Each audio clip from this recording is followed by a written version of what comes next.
Ladies and gentlemen, welcome back to Hometown TCG. My name is Josh, and with Orlando about to pop off this weekend with Flesh and Blood going around everywhere, we want to talk about what we think about the meta and how we think things are going to shake out. So that means it's time for a tier list. But before we get into that, guys, huge shout out to you guys. We just crossed 3K subs, and we're going to shoot for 4K by the end of the year. So if you're here and you haven't clicked sub yet, smash the subscribe button. Help us get to 4K. We appreciate all of you guys.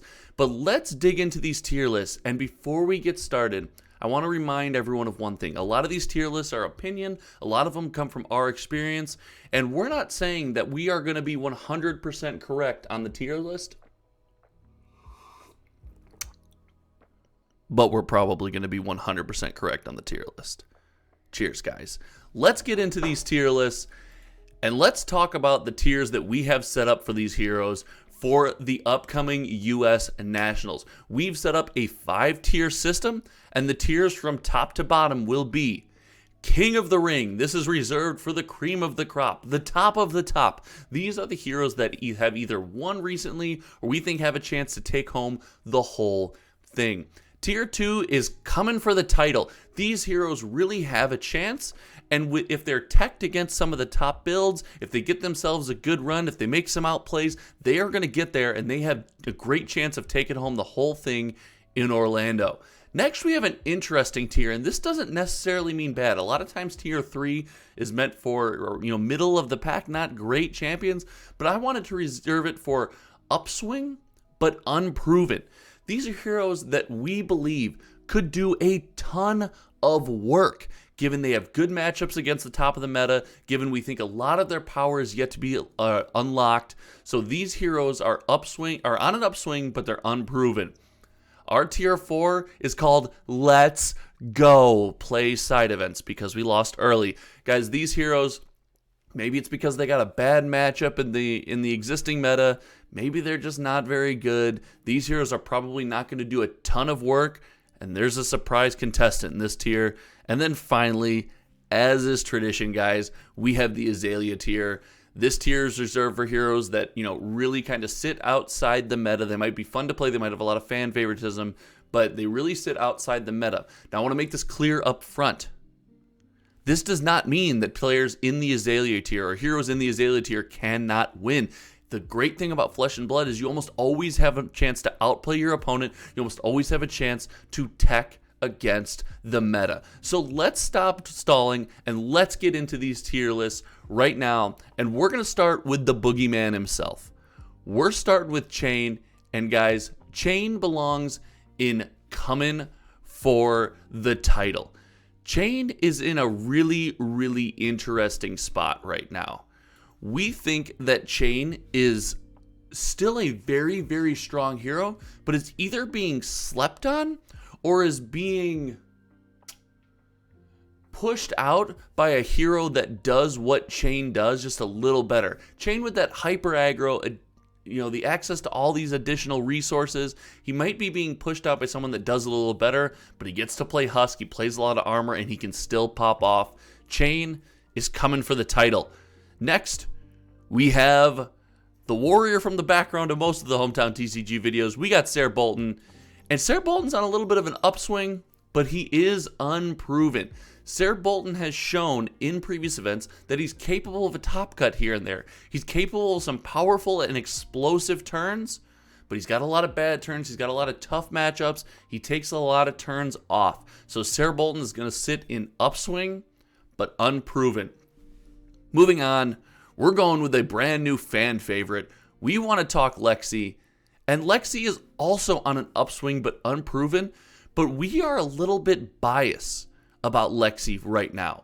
We think Lexi has a chance to really pop off. Lightning Lexi has an opportunity to race some of these very fast decks out there, while Ice Lexi, if built correctly, can be extremely disruptive. And that disruption, as outlined in an article shared by LSS themselves, can cause havoc for a lot of these top decks. So while Lexi is on an upswing but unproven, look for her to do work with a surprise build coming up here at Nationals.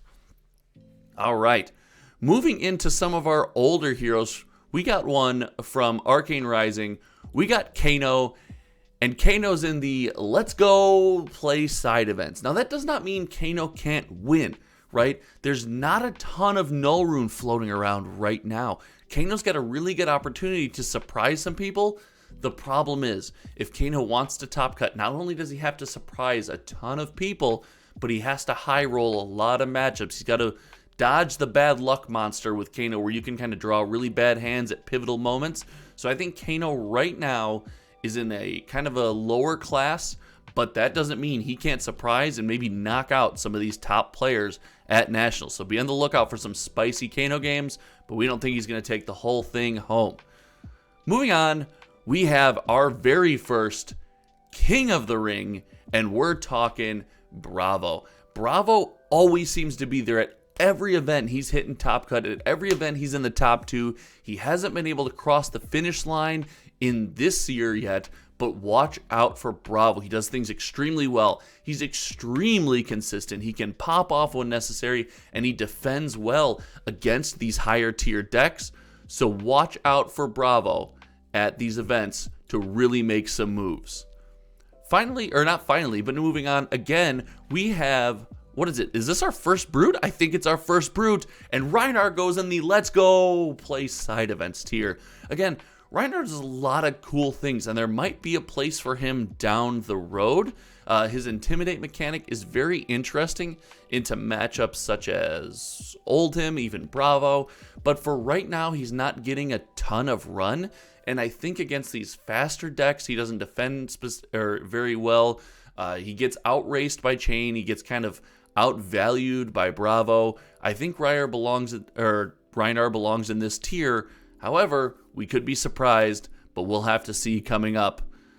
Let's get back into the King of the Ring tier, and I think we all saw this one coming, guys. Briar is in the King of the Ring tier. She hasn't taken anything home yet. However, Briar is doing work at these events. She is filling out the top of the top cut. She is, 4 of 8 at UK Nationals. She's played all over the place. She's just dominating sealed. She's dominating draft. We love Briar in this format. She does a lot of things well, and she gets to be built both ways, right? You can build her Earth, or you can build her Lightning, and both decks seem to be viable. Look for Briar to do work. I would not be surprised if she takes home her first championship this weekend. Now, kind of sticking with the Tales of Aria theme, let's talk Old Jim. And Old Jim, we believe on this channel, is coming for the title. Now, Old Jim, there's an argument he should be in upswing but unproven, but I think there could be an argument made that Old Jim is coming for that title. He grinds these games out super well. As players get better and better with Old Jim and with the mechanics and with their lines of play, the going to time meme is going to die. The Old Jim deck is going to be able to play fast enough. It's going to be able to play a high value game and outvalue a lot of these aggro decks late.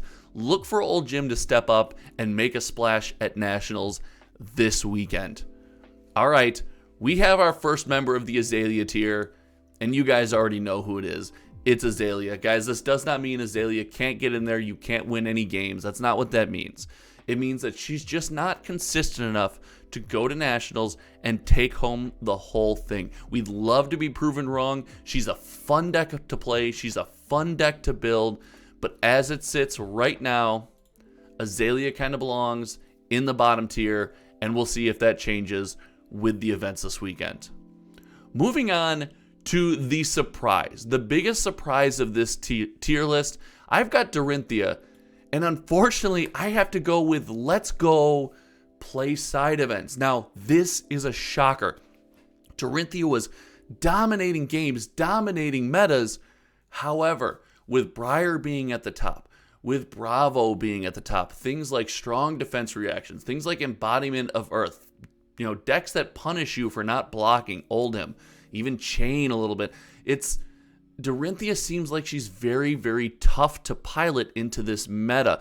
It's going to take a very good Dorinthia player to crack the code and figure out how to get over the top of those embodiments, how to play the beautiful dance of knowing when to block and when not to block. I think we've seen a little bit of a downswing in Dorinthia. I think she's in a low tier right now, but look for her in the future to come right back up. I think Dorinthia can be a powerful deck, but the meta just shakes out right now where she kind of doesn't belong. Another contender for coming for the title is Katsu. And you've seen a ton of Katsu. Guys, if you've been to these events, you've seen tons of Katsu. I've played a little Katsu. I learned Katsu myself. Katsu would be king of the ring. But the top tier decks, 2 of the 3 are just not great matchups for Katsu. That doesn't mean he can't get over the top, but they're just not super great matchups. They punish what Katsu wants to do a little bit. He's got to pivot into this grindy game, and I think the answer, if Katsu wants to get back to King of the Ring status, is probably somewhere in the Katsu mid-range area code, that vibe. I think that deck's going to have a chance, but for right now, Katsu's in tier 2, but don't be fooled.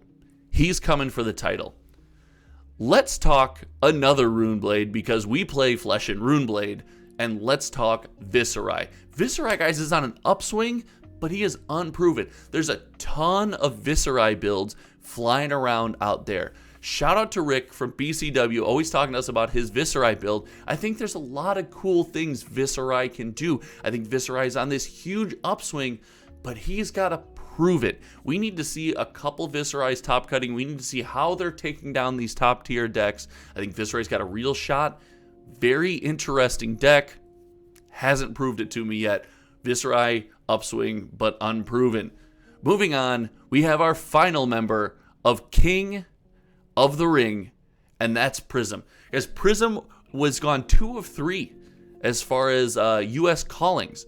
She is doing great. She's always on the top. Now, she didn't have a big presence at UK Nationals. Maybe that's how the meta shook out. Maybe that's just how the player base plays in the UK. But I think Prism has a great chance to return to the top. She does have an interesting matchup against Briar. Earth Briar, she might struggle with Heralds a little bit, but Lightning Briar, she gets to play all of her Heralds. Earth Briar, I think, is a struggle for her, but Earth Briar right now doesn't seem as popular. So I think Prism belongs in King of the Ring, and I wouldn't be surprised to see Prism take home the whole darn thing. Next, we have Dash, and I know this is a weird spot for Dash. I get that upswing but unproven is a weird spot for Dash. However, we haven't seen Dash take home anything at high level in a long time. Dash plays a grindy game well. Dash can kind of pivot. She plays 2 ways, right? She's a very versatile deck. However, we just haven't seen it blossom and take home a lot of wins. So I'm a little bit skeptical on Dash, and a lot of her best matchups are slowly seem to be falling down in favor. So it's time for Dash players to get out there and prove they can beat these new decks, kind of come out on top against the Briars, against the Chains, and even against the Oldims that we see. And we're going to see how these Dash players play it. But for right now, Dash is an upswing, but she's unproven. And finally, the moment most of you have been waiting for, the Levia pick. And Levia has had a ton of awesome builds come out recently. There has been a ton of Levia tech. Mansant, if you haven't checked out his channel, is building these awesome Levia decks. She can take home wins, but we don't believe she's consistent enough to play at the top level. She's in the let's go play side events because we lost early. Levia does get to play Husk. She gets to throw big attacks, and a skilled Levia player can beat a lot of decks in the field. However, there are misses. Late game, if it's tight and your opponent is explosive, can be a struggle, and you can just low roll if you rely on scab skins too much. I know a lot of the top players don't, but if you do, you can low roll, you can lose to a roll, you can drop a game here or there. So Levia is in our tier 4. Let's go play side events because we lost early. Ladies and gentlemen, this is our tier list. This is how we see the meta shaking out for the U.S. Nationals happening this weekend in Orlando, Florida. We are pumped. We're stoked. We cannot wait. So let us know if you guys are out there. Let us know how it's going. Visit us on Twitch tonight as we live stream. Visit us on Patreon at patreon.com/HometowntCG. Follow our socials. We have a Twitter. We have an Instagram. We're all over the place. And again, we might make mistakes with this tier list, but probably not. Until next time, guys, you guys know me. My name is Josh, and we'll see you around. Goodbye.